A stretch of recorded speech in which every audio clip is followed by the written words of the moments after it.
الحمد لله الحنان المنان الذي خلق الإنسان وعلمه البيان والصلاة والسلام على رسوله سيد الإنس والجان وعلى آله وأصحابه ذوي الخير والإحسان أما بعد فأعوذ بالله من الشيطان الرجيم بسم الله الرحمن الرحيم ياسين والقرآن الحكيم قال الله تعالى الحمد لله الذي أنزل على عبده الكتاب ولم يجعل له عوجا قيما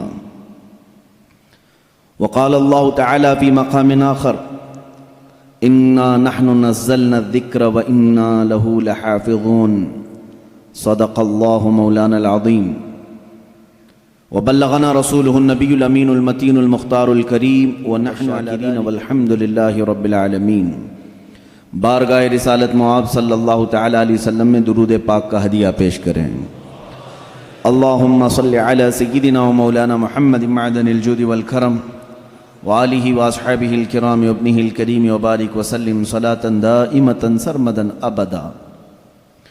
عزیزان گرامی وقار، آج کی اس محفل پاک میں میں ہماری زندگی کا دستور اللہ نے ہمیں عطا کیا ہے، ایک لا بلکہ ایک پوری مکمل زندگی کا ضابطہ، جسے ہم قرآن عظیم کہتے ہیں۔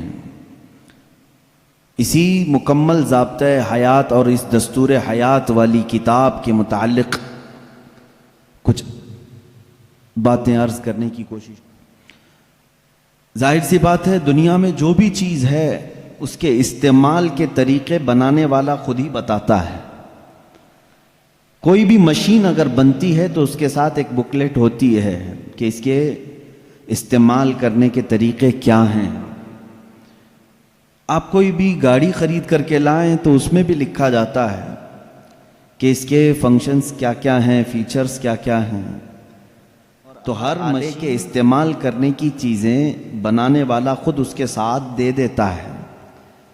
اسی طرح میرے عزیزو، تمام جہاں کے انسانوں کو پیدا کرنے والے خالق نے انسان کی پیدائش سے لے کر موت تک کیسے جینا چاہیے، کیسے رہنا چاہیے، اس کے لیے جو ضابطہ بنایا ہے وہ قرآن بنا کر نازل فرمایا ہے۔ مکمل دستور اس میں لکھا گیا ہے۔ یہ اور بات ہے کہ قرآن سے آج خود ہماری امت بہت پیچھے جا رہی ہے۔ یاد رکھنا ایک بات،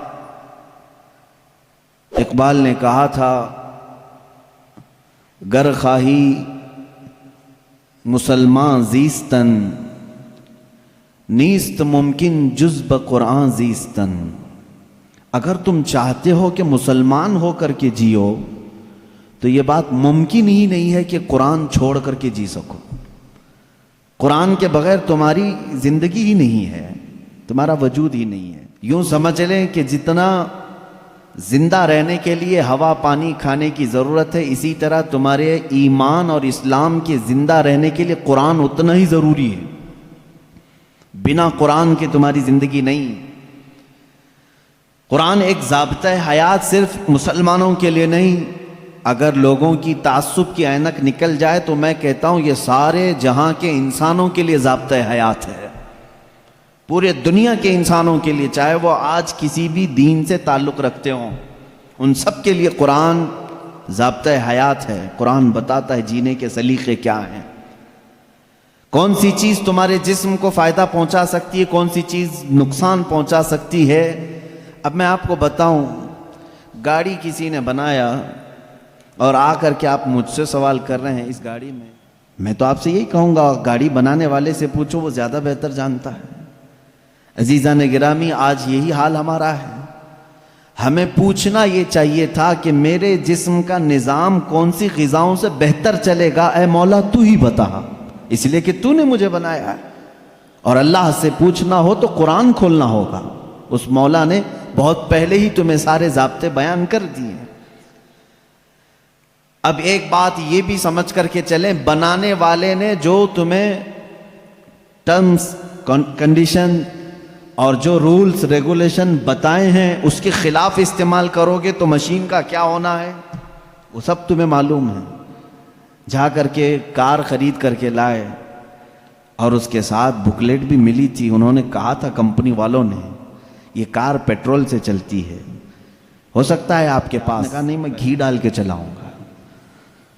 آپ نے پیٹرول کی بجائے کہا کہ نہیں میں تو مٹی کا تیل ڈالوں گا یا میٹھا تیل ڈالوں گا, کھانے والے تیل ڈالوں گا. اس گاڑی کا حشر کیا ہونا ہے وہ آپ کو معلوم ہے. کیوں؟ اگرچہ آپ کے دماغ میں گھی اور مہنگا ہے لیکن وہ مشین کے لیے سوٹیبل نہیں ہے. اسی طرح اے مسلمانوں, اے مومنوں, اللہ تبارک و تعالیٰ نے تمہارے جسم کو بنایا ہے, ایک ایک رگ کو, ایک ایک بال کو اس نے پیدا کیا ہے. تمہارے جسم کے لیے کون سی چیز سوٹیبل ہے, اس کے بتائے ہوئے تعلیمات کو چھوڑ کر کے اگر تم دنیا کی سنو گے تو ظاہر سی بات ہے یہ ایسی ہی ہے جیسے بنانے والے کو چھوڑ کر کے دوسرے سب کے پاس جا رہا ہے آدمی.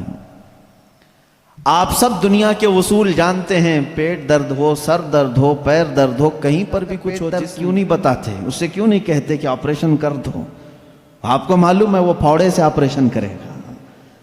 انجینئر کے پاس آپ نہیں جاتے اپنے جسمانی بیماریوں کو دکھانے کے لیے, اس لیے کہ آپ کو معلوم ہے امراض جسمانی سے جس کا تعلق ہے وہ ڈاکٹر ہوتا ہے, اسی سے پوچھنا چاہیے کیونکہ وہ ہمارے جسم پر ریسرچ کر چکا ہے. عزیزان گرامی وقار, دنیا میں یہ فارمولہ تم عمل کرتے ہو تو پھر یہ بات یہاں کیوں نہیں تسلیم کرتے کہ پوری باڈی کو, ہمارے پورے شریر کو, پورے جسم کو جس نے بنایا اپنے متعلق کیوں نہ پوچھیں میری روح کس سے بڑھتی ہے, میرا جسم کس سے بڑھتا ہے, میرے دل کی دھڑکنیں کس سے قابو میں رہتی ہیں, مجھے کون سی چیز زبان کے اندر لینی ہے, کس چیز سے مجھے بچنی ہے. اسی لیے میرے عزیزو آج میں یہ کہنا چاہوں گا کہ جز بقرآن نیست ممکن زیستن, قرآن کو چھوڑ کر کے جینا بھی ممکن نہیں ہے, جینا بھی ممکن نہیں ہے ہمارے لیے.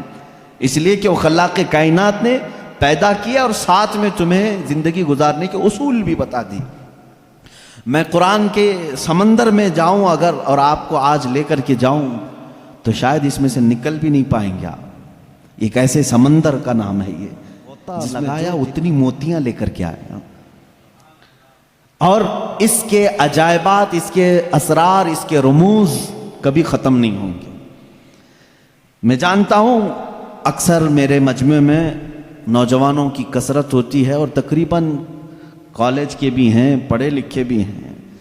میں سب سے کہوں گا آج اپنا سارا علم سمیٹ کے بیٹھو, اور میں آج تم سے مخاطب ہوں, آپ سے مخاطب ہوں. میں سارے علوم پر آج انشاءاللہ ڈسکس کرنے کی کوشش کروں گا, سارے نہیں جتنے میرے.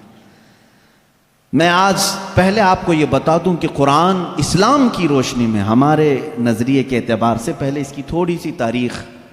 قرآن جو ہے یہ لفظ عربی ہے, بار بار پڑھی جانے والی چیز کو قرآن کہا جاتا ہے, اور دنیا میں ایسی کوئی کتاب ہی نہیں جس کو سب سے زیادہ قرآن کے علاوہ پڑھا جاتا, کوئی کتاب نہیں.